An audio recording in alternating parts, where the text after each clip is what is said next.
আসসালামু আলাইকুম।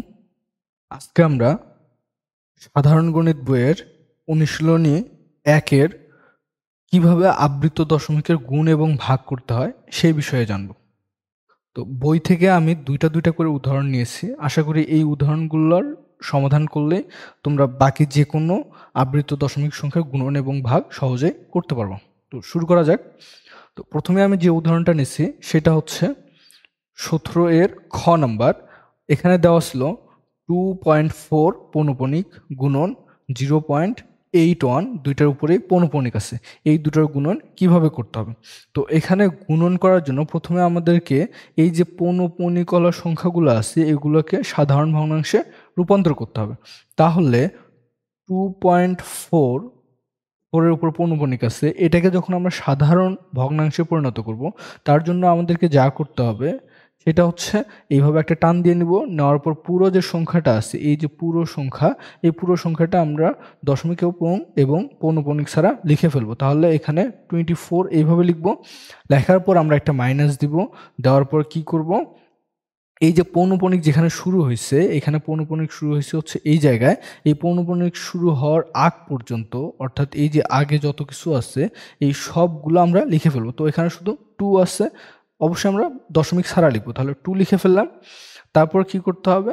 তারপর আমাদের যা করতে হবে, এই যে দশমিকের পরে, অবশ্যই দশমিকের পরে যতগুলো পৌনঃপুনিক আছে ততগুলো 9 নিচে লিখবো। তাহলে এখানে যেহেতু একটা পৌনঃপুনিকওয়ালা সংখ্যা আছে, একটা 9 লিখে ফেললাম। এবং এই দশমিক এবং পৌনঃপুনিকের মাঝে যদি পৌনঃপুনিক ছাড়া কোনো অঙ্ক থাকতো ততগুলো আমরা শূন্য লিখতাম, যেটা আমরা পরে হয়তো খুঁজে পাবো। তাহলে এখানে আমরা এটা কি পাবো? এখানে আমরা পাচ্ছি 24 থেকে 2 বাদ দিলে থাকে হচ্ছে 22 আর নিচে 9 এরকমই থাকতেছে। তাহলে 2.4 পৌনঃপুনিক, এটাকে যদি আমরা সাধারণ ভগ্নাংশে রূপান্তর করি এই জিনিসটা পাবো। একইভাবে 0.81 এটাকে যদি আমরা সাধারণ ভগ্নাংশে রূপান্তর করি তাহলে কি করব? তাহলে পুরো যে অঙ্কটা আছে এটাকে আগে লিখব। তাহলে সামনে 0 আছে, 0 তো লেখার দরকার নেই, জাস্ট 81 লিখলেই হচ্ছে, তাই না? তারপর একটা মাইনাস দিব। মাইনাস দেওয়ার পর পৌনঃপুনিক শুরু হয়েছে কোথায়? এই যে 8 এর উপর থেকে পৌনঃপুনিক শুরু হচ্ছে। এর আগের সবগুলো অঙ্ক আমরা লিখে ফেলবো। তো ওখানে শুধু 0 আছে, লিখলেও হবে, না লিখলেও হবে। 0 মাইনাস করে দিলাম। আর নিচে কি করব? যতগুলো পৌনঃপুনিক আছে ততগুলো 9 লিখবো। এখানে 2টা পৌনঃপুনিক আছে, 8 এর উপরেও আছে, 1 এর উপরেও আছে, অর্থাৎ 2টা অঙ্কের উপর পৌনঃপুনিক আছে জন্য আমরা 2টা 9 লিখলাম। তাহলে এখানে আমরা কি পাবো? উপরে পাবো হচ্ছে 81, নিচে পাবো হচ্ছে 99। এই জিনিসটা পেয়ে গেলাম। এখন আমাদের যা প্রশ্ন ছিল ওই অনুযায়ী লিখবো। তাহলে এখন কি লিখবো? এখন এই যে এটা ছিল 2.4, এটার উপর পৌনঃপুনিক গুণন 0.8, দুইটার উপরে পৌনঃপুনিক। তাহলে নিচে আমরা সমান দিয়ে এই যে 2.4 এটার জায়গায় আমরা লিখতে পারি 22/9, কারণ এটার মান আমরা 22/9 বের করে নিচ্ছি। গুণনের জায়গায় গুণন দিব। আর 0.8 অন পৌনঃপুনিক দুইটার উপরে আছে, এটার জায়গায় আমরা লিখতে পারবো হচ্ছে 81/99। এখন এটাকে আমরা কাটাকাটি করলেই হয়ে যাবে। তাহলে এই 9 দ্বারা এই 81 কে কাটলে 9 থাকে, আর এই 22 এবং 99 এগুলোকে 11 দ্বারা কাটা যায়। এখানে থাকে হচ্ছে 2, এখানে থাকে হচ্ছে 9, 11 দ্বারা কাটতেছে। আচ্ছা, তাহলে এখানে এই 9 আর এই 9 কেটে যাবে। এখানে 1 থাকতেছে। তাহলে আমরা কি পাচ্ছি? আল্টিমেটলি শুধু 2 পাচ্ছি। তাহলে এটার অ্যান্সার কি আসবে? অ্যান্সার শুধু আমাদের 2 আসবে। আশা করি ব্যাপারটা বুঝতে পারছি। তারপর যে অঙ্কটা আছে সেটা হচ্ছে 17 এর ঘ। এটাকেও আমরা সেম ভাবে এই সংখ্যাগুলোকে আগে আমরা সাধারণ ভগ্নাংশে রূপান্তর করব। তাহলে এখানে যদি আমরা 42.18, এখানে দুইটার উপরে পৌনঃপুনিক আছে, এটাকে যদি সাধারণ ভগ্নাংশে প্রকাশ করি তাহলে আমরা কি করব? প্রথমে পুরোটা লিখব 4218, অর্থাৎ পুরো সংখ্যাটা যা আছে ওইভাবে লিখে ফেলবো হুবহু। শুধু দশমিক এবং পৌনঃপুনিক উঠাই দিব। তারপর মাইনাস দিব। তারপর এই যে পৌনঃপুনিক যেখানে শুরু হয়েছে তার আগ পর্যন্ত যতগুলো অঙ্ক আছে সবগুলো লিখবো, অর্থাৎ এখানে 42 লিখবো আমরা। তারপর কি করব? নিচে যতগুলো পৌনঃপুনিক আছে ততগুলো 9 দেবো। এটা দিয়ে দিলাম। তাহলে এখন এখানে নিচে 99 তো থেকেই যাবে। উপরে এখানে যদি আমরা মাইনাস করে দেই তাহলে কত থাকবে? 8 থেকে 2 মাইনাস করলে থাকে হচ্ছে 6, আর এখান থেকে এটা মাইনাস করলে থাকে হচ্ছে 714। এই জিনিসটা আমাদের থাকতেছে এতটুকুই। তারপর কি আছে? তারপর আছে হচ্ছে 0.28, শুধু 8 এর উপর পৌনঃপুনিক। এটাকে যদি আমরা সাধারণ ভগ্নাংশে রূপান্তর করি কি করব? সেম ভাবে 28 লিখব। সামনে একটা 0 দিলে হতো, না দিলে হতো, এই 0 কোনো ভ্যালু নেই। তারপর আমরা মাইনাস করব। মাইনাস করে কি করব? এই যে পৌনঃপুনিক যেখানে শুরু হয়েছে তার আগ পর্যন্ত অঙ্কগুলো লিখব, অর্থাৎ 02 এইভাবে লিখতাম। তাহলে 02 লেখা তো দরকার নেই, জাস্ট আমরা 2 লিখলেই হতো। ঠিক আছে? এখন কি করব? এই যে যতগুলো পৌনঃপুনিক আছে ততগুলো 9 নিচে লিখব। তাহলে একটা পৌনঃপুনিক আছে, একটা 9 লিখলাম এবং পৌনঃপুনিক এবং দশমিক সংখ্যার মাঝে, অর্থাৎ যেখানে পৌনঃপুনিক শুরু হইছে এইটা এবং দশমিক সংখ্যার মাঝে যতগুলো অঙ্ক আছে ততগুলো শূন্য দিব। এখানে পৌনঃপুনিক, এই যে এই পৌনঃপুনিক এবং দশমিক সংখ্যার মাঝে শুধু একটা অঙ্ক আছে যেটা হচ্ছে 2। তাহলে এই একটা অঙ্ক আসার জন্য এখানে আমরা একটা 0 দিয়ে দিছি। আশা করি ব্যাপারটা বুঝতে পারছি। তাহলে উপরে আমাদের থাকতেছে হচ্ছে 26, নিচে 90। এখন আমরা এটাকে ক্যালকুলেশন করব। তাহলে এখানে আছে হচ্ছে আ 42.18, দুইটার উপর পৌনঃপুনিক গুণন 0.28, এখানে পৌনঃপুনিক, তাহলে ভ্যালুগুলো বসাই দিব। এখানে হবে হচ্ছে 4176 ডিভাইডেড বাই 99, আর এখানে গুণন দিয়ে কত আসবে? নিচে 90, এখানে আসবে হচ্ছে 26। তাহলে এখন আমরা কাটাকাটি করে দেখব এখানে কাটাকাটি কি হয়। আচ্ছা, তাহলে এখানে যদি আমরা 2 দ্বারা কাটি তাহলে এখানে থাকবে হচ্ছে 13, এখানে 2 দ্বারা কাটলে থাকবে হচ্ছে 45, এই জিনিসটা থাকবে। এখন এখানে দেখা যাচ্ছে এটাকে 3 দ্বারা কাটা যায়, এটাকে যদি আমরা 3 দ্বারা কাটি তাহলে কত হবে? 4176।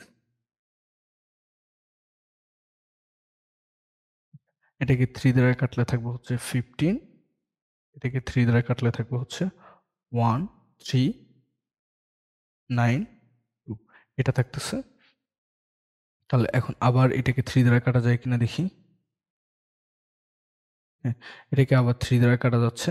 তাহলে 3 দ্বারা কাটলে থাকবে হচ্ছে 4, 6, 4, আর এখানে থাকতেছে হচ্ছে 5, এটা থাকতেছে।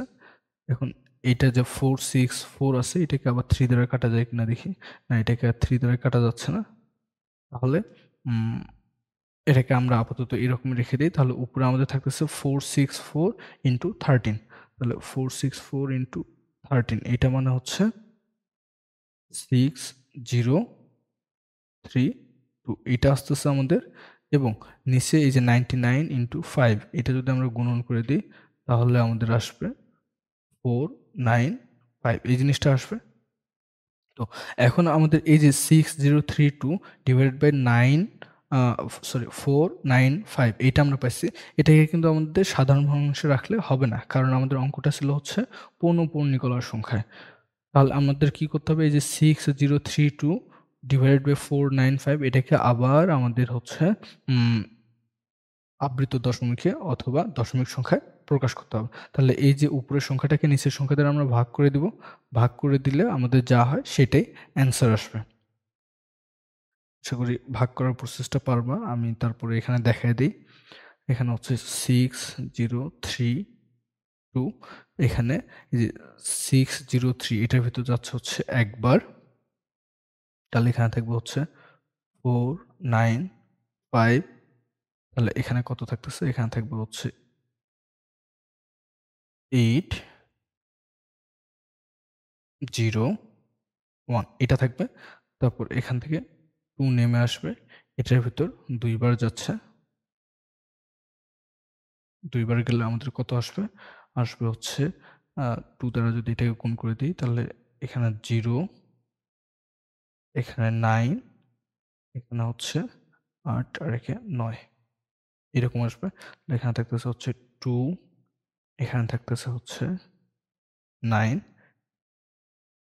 এই জিনিসটা থাকতেছে। তারপর এখন কি এটার ভিতর ভাগ যায় না জন্য এখানে একটা দশমিক দিব। দশমিক দিয়ে এখানে একটা শূন্য নামায় নিব। তো এটার ভিতর দেখতেছি হচ্ছে একবার যাচ্ছে। তাহলে 4, 9, 5 এরকম আসবে। তাহলে এখানে আমাদের কত আসতেছে?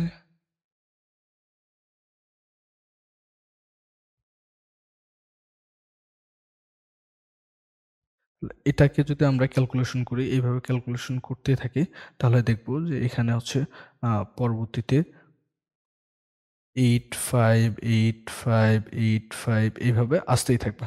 অর্থাৎ এখানে 8, 5 করে রিপিট হবে। তাহলে এইটার আমাদের অ্যান্সার আল্টিমেটলি কি আসবে? এই যে এখানে থেকে আমরা অ্যান্সার লিখতে পারবো 12.185, যেহেতু 8, 5 রিপিট হচ্ছে, আশা করি এই প্রসেসটা তোমরা পারো। তাহলে এই রিপিট হইলে এখানে আমরা কি করব? এটাকেই আমরা অ্যান্সার লিখে দেব। পৌনঃপুনিক দিয়ে অ্যান্সার লিখে দেব। আশা করি ব্যাপারটা বুঝতে পারছো। ধন্যবাদ সবাইকে। এরপর আমরা যে অঙ্কটা দেখব সেটা হচ্ছে ভাগ কিভাবে করতে হয়। ভাগের ব্যাপারটাও গুণনের মতোই। শুধু আমাদের এখানে ভাগটাকে গুণ করে দিব এবং নিচেরটাকে উপরে নিয়ে যাব, উপরেরটাকে নিচে দিব। তাহলে আমরা দেখি একটু কিভাবে করতে হয়। এখানে 0, 3, 5 এটাকে আগে আমরা সাধারণ ভগ্নাংশে প্রকাশ করব। তাহলে এখানে লিখব আমরা 35 - 3 আর নিচে লিখব হচ্ছে 90। আশা করি ব্যাপারটা বুঝতে পারছো এতক্ষণে। নিচে 90 থাকতেছে, উপরে থাকতেছে হচ্ছে 32 এই জিনিসটা থাকতেছে। যদি 1.7 কে আমরা রূপান্তর করি তাহলে এখানে থাকবে হচ্ছে 17 - 1 নিচে থাকবে হচ্ছে 9 এখানে থাকতেছে হচ্ছে 16/9 এটা থাকতেছে। তাহলে এখানে আমরা লিখতে পারবো, এইটার জায়গায় আমরা লিখতে পারবো হচ্ছে 32/90 ভাগ এখানে আমরা লিখতে পারবো 16/9। তো এখন এখানে আমরা যা করব, এই যে 32/90 এটা এরকমই থাকবে। এই ভাগটাকে গুণন করে দেব। গুণ করে দিলে নিচেরটা উপরে চলে যাবে, অর্থাৎ 9 উপরে যাবে, 16 নিচে আসবে।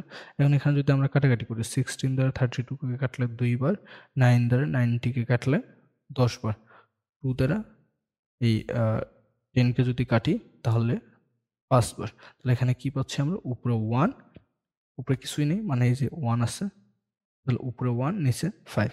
এখন এটাকে যদি আমরা দশমিকে রূপান্তর করি তাহলে কি আসবে? এই যে 1, তাহলে এটার ভিতর যায় না, মানে একটা দশমিক দিতে হবে, শূন্য দশমিক দেওয়া যায়, দিয়ে একটা শূন্য, তারপর 2 বার যাবে, অর্থাৎ 5 দুগুণ 10। তাহলে এখানে আমাদের অ্যান্সার কত আসবে? 0.2। আশা করি বুঝতে পারছি এটা। লাস্ট আমাদের যে অঙ্কটা আছে সেটা হচ্ছে এইটা। তো এটাকেও আমরা সেম ভাবেই করব। এই যে 1.185 এখানে পৌনঃপুনিক আছে আর এখানে আছে, মাঝেরটাতে নেই। মাঝেরটাতে নাই মানেও সবগুলোতেই পৌনঃপুনিক আছে। শুধু শুরুরটা এবং শেষেরটাতে পৌনঃপুনিক দিলেই বোঝানো যায় যে সবগুলোতেই পৌনঃপুনিক আছে। তো এটাকে আমরা যখন সাধারণ ভগ্নাংশ প্রকাশ করব তখন আমরা পুরোটা লিখব, অর্থাৎ 1185 পুরোটা লিখব। মাইনাস করব কি? পৌনঃপুনিকের আগের অংশটা, অর্থাৎ শুধু 1 মাইনাস হবে এখানে। আর এখানে যেহেতু পৌনঃপুনিক দেখা যাচ্ছে 2টা, কিন্তু পৌনঃপুনিক এই 3টাতেই আছে। কারণ পৌনঃপুনিক শুধু প্রথমটা এবং শেষটাতে দিলেই হয়, মাঝেরগুলোতে দেওয়া লাগে না। তাহলে এখানে আমরা কয়টা লিখব? 9টা 9 লিখব। সরি, 3টা 9 লিখব। তাহলে এখানে আমরা পাচ্ছি 1184/999 এটা পাচ্ছি। এবং পরের যে অংশটা আছে 0.24 এটার ক্ষেত্রে আমরা কি পাবো? 24 - 0 আর নিচে পাবো হচ্ছে 2টা 9। তো এখানে আমরা পাবো 24/99। সেমভাবে এখানে তাহলে আমরা এই জিনিসগুলো লিখে আসবো। এটার জায়গায় লিখবো হচ্ছে 1184/999 ভাগ এটার জায়গায় লিখতে পারবো হচ্ছে 24/99। তাহলে এখানে আমরা 1184 লিখতে পারবো, এখানে লিখবো হচ্ছে 999, এই ভাগটাকে গুণন করে দিব, তাহলে উপরে যাবে হচ্ছে 99, নিচে আসবে হচ্ছে 24। তাহলে এখন এখানে কাটাকাটি করতে হবে আমাদেরকে। কাটাকাটি যদি আমরা আচ্ছা, যদি এখানে 9 দ্বারা কাটি তাহলে এখানে থাকবে হচ্ছে 11, এখানে 9 দ্বারা কাটলে থাকবে হচ্ছে 111 এই জিনিসটা থাকবে। একদম উপরে নিচে আবার কাটাকাটি যায় কিনা এটা আমাদের দেখতে হবে। 1184 এটাকে 24 দ্বারা কাটাকাটি করা যায় কিনা? 1184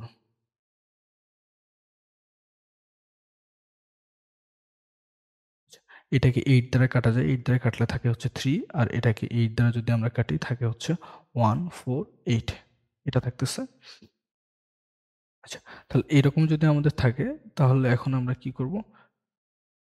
উপরে আমাদের হচ্ছে এই 148 আর 111 যদি গুণ করে দিই